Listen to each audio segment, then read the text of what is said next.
علیکم، میاں سیف الرحمان ہے جناب. صدر مملکت صدر عارف الوی صاحب نے بھی ایک یو ٹرن لے لیا ہے، لیکن یہ یو ٹرن کم اور مذاق زیادہ ہے، بلکہ اس کو انٹرنیشنل کامیڈی آف ایرر بھی کہہ سکتے ہیں. کامیڈی آف ایرر تو وہ خود بہت بن جاتی ہے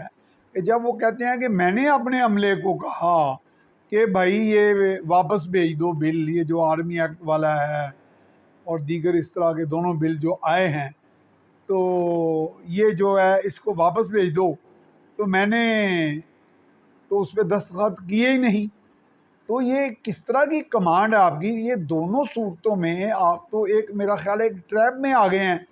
بھلے وہ آپ کا پیدا کردہ ٹریپ ہے یا آپ نے وہ چونکہ ایک وتیرہ اختیار کیا ہوا ہے کہ کوئی بات نہیں، کسی بات کو میں نہ مانوں کہہ دیا جائے یا کہہ دیا جائے،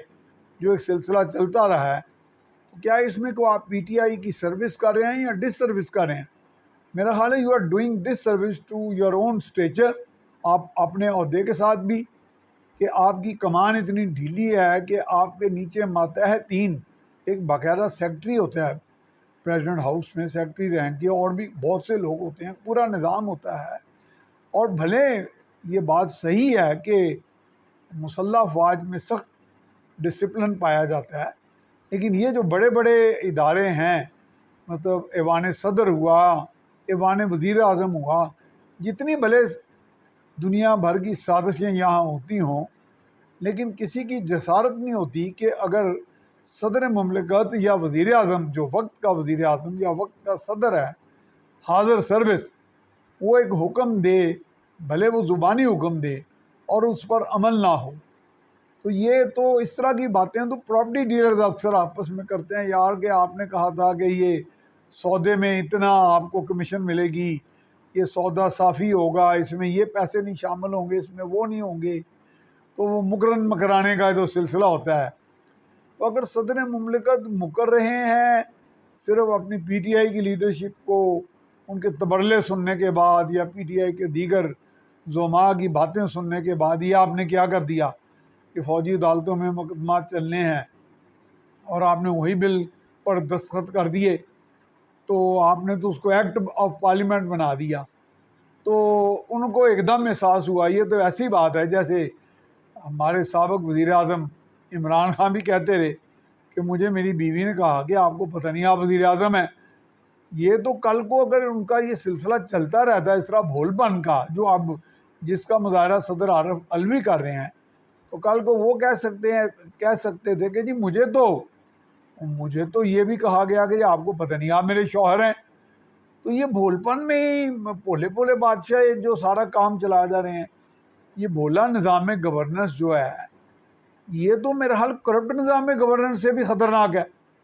اور دنیا میں مثلا آج جس طرح کیا پاکستان کا الیکٹرانک میڈیا، یوٹیوب چینل دیگر اس پہ بات کر رہا ہے، اسے یو ٹرن کہہ لیں، صدر مملکت کی نااہلی کہہ رہے ہیں، ایوان صدر میں کوئی بہت بڑی سازش کہہ لیں، تو ہر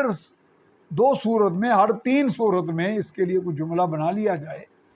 یعنی ہر صورت میں بہر صورت اس کے بارے میں کوئی اچھا تاثر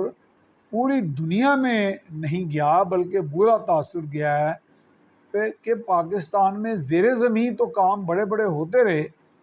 لیکن زمین کے بالائی سطح پہ بھی بالائی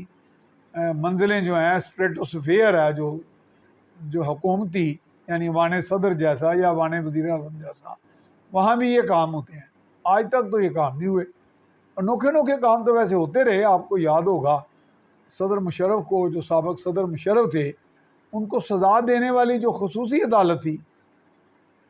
خصوصی کسی ایکٹ کے تحت وہ بنی تھی، اس میں ہائی کورٹ کے لیول کے ججز تھے. پہلے تو ایک جج صاحب کی موت ہوئی اور جسے لوگوں نے کہا جی غیر طبعی موت ہے، اور اس کو کوئی وہ بھی سازش تھی، ان کو مارا گیا، لیکن وہ بھی بے نقاب نہیں ہوئی سازش. لیکن ایک بات، یہ تو سازش تو چلو پھر چھپی ہوتی ہے، بے نقاب ایک چیز تو بے نقاب ہوگی نا، اور اس میں یہ چیز بے نقاب ہوگی کہ وہ جس خصوصی ایکٹ کے تحت عدالت بنی، وہ خصوصی ایکٹ ہی کل عدم قرار دے دیا گیا. یہ ایسے ہی ہے جیسے ماضی میں ہماری بڑی عدالتوں نے ایک ملٹری ڈکٹیٹر کو یونیفارم آئین کو ترمیم کرنے کی اجازت دے دی. یہ بھی کوئی سازش نہیں, یہ بھی بے نقاب ہے. اس میں عدلیہ بالکل بے نقاب ہوئی, اس میں اسٹیبلشمنٹ بھی بے نقاب ہوئی کہ انہوں نے اپنا چھڑی گھمائی اور یہ حکم جو ہیں پہلے فیصلے محفوظ کرائے پھر غیر محفوظ کرائے, اور اس میں تو کوئی چیز یہ بے نقاب ہیں چیزیں. اسی طرح بھٹو کا جو جوڈیشل مرڈر ہے وہ بھی بے نقاب ہو گیا سارا کچھ, کون سی سازش تھی کون سی نہیں تھی. اور اب یہاں اگر سازش ہے, اگر ایوان صدر میں کوئی سازش ہوئی ہے تو اس کا سہرا کس کے سر پہ جائے گا. اور وہ سازش اتنی معصومیت سے آپ نے ہونے دے, اس کو عمل درآمد ہونے دیا. کمال کے آپ صدر ہیں بھائی, صدر بھلے سیریمونیل عہدے کا ہی ہو, صدر میں کہتا ہوں مٹی کا بابا ہی ہو گئے, صدر صدر ہی ہوتا ہے, اس کی نگاہ ہوتی ہے چیزوں پہ. ہم تو مجھے یاد پڑتا ہے جب میں ایک آج سے 50 سال پہلے ایک سی ایس ایس آفیسر تھا, میری اپنے ہی ادارے میں ایک دھاک تھی, میں کو اپنی گٹھا نہیں رہا اپنے آپ کو, میرے سے بڑے بڑے جان باز قسم کے آفیسرز تھے جو بڑے نامور ہوئے, میں تو ایسے ایک بے نام سا شخص تھا. تو میں ویسے ایک بات کر رہا ہوں, ایکسپیرینس بیان کر رہا ہوں کہ تاکہ آپ کو سمجھ آ جائے کہ جیسے سی ایس ایس افسران ہوتے ہیں وہ بھی تکنیکی جتنی مرضی تربیت لے لیں وہ ٹیکنیکل ایکسپرٹ پھر بھی نہیں ہوتے.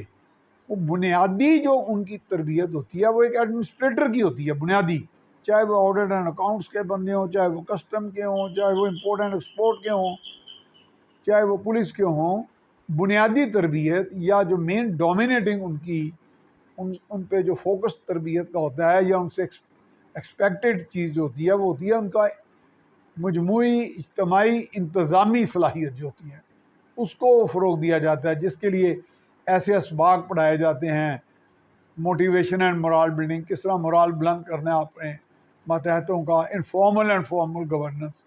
یعنی آپ کو زبانی بھی حکم دے دیتے ہیں یا غیر رسمی بھی کوئی احکامات دے دیتے ہیں یا کوئی کام جو ہے وہ کا سر انجام دے دیتے ہیں. وہ ہوتا قانون کے دائرے میں بھی ہے, لیکن بعض اوقات اس کو پوری طور پہ ایک باضابطہ شکل نہیں ہوتی. پھر اسی طرح لیڈرشپ اینڈ اتھارٹی یہ پڑھایا جاتا ہے. تو میں وہ دراصل کہہ رہا تھا, میں اپنی بات نہیں کر رہا, میں کہہ رہا تھا کہ آج سے 50 60 40 30 سال 20 سال پہلے بھی افسران جو گریڈ 17 میں اپنا آغاز کرتے تھے سروس کا, چاہے بھلے وہ اس وقت پی سی ایس ہوتی تھی, پھر پی ایم ایس آ گئی, پہلے ڈی ایم جی ہوتی تھی, اب پاس آ گئی, سی ایس ایس, اس کے اندر کیٹیگریز شروع سے رہی ہیں. وہ ان کی ایک دھاک ہوتی تھی, ان کی ایک نگاہ ہوتی تھی, بین السطور وہ چیزیں پڑھ لیتے تھے, سازش کی بو سونگھ لیتے تھے. وہ اچھے ہیں برے ہیں, کرپٹ ہیں بدنام ہیں نیک ہیں نااہل ہیں, باتیں چھوڑیں, لیکن یہ تو پھر نااہلی بدنامی, یہ تو کوئی صادق و امین کا بھی, غیر صادق و غیر امین بھی بہت برے ہوں گے, کرپٹ لوگ بھی برے ہوں گے, پرورٹ لوگ بھی برے ہوں گے. میں تو کرپشن سے بڑا جرم مانتا ہوں نا کہ کرپشن سے بری چیزیں ہمارے یہاں پرورشن ہے, ذہنی فطور جو ہے. ذہنی فطور اگر ختم ہو جائے تو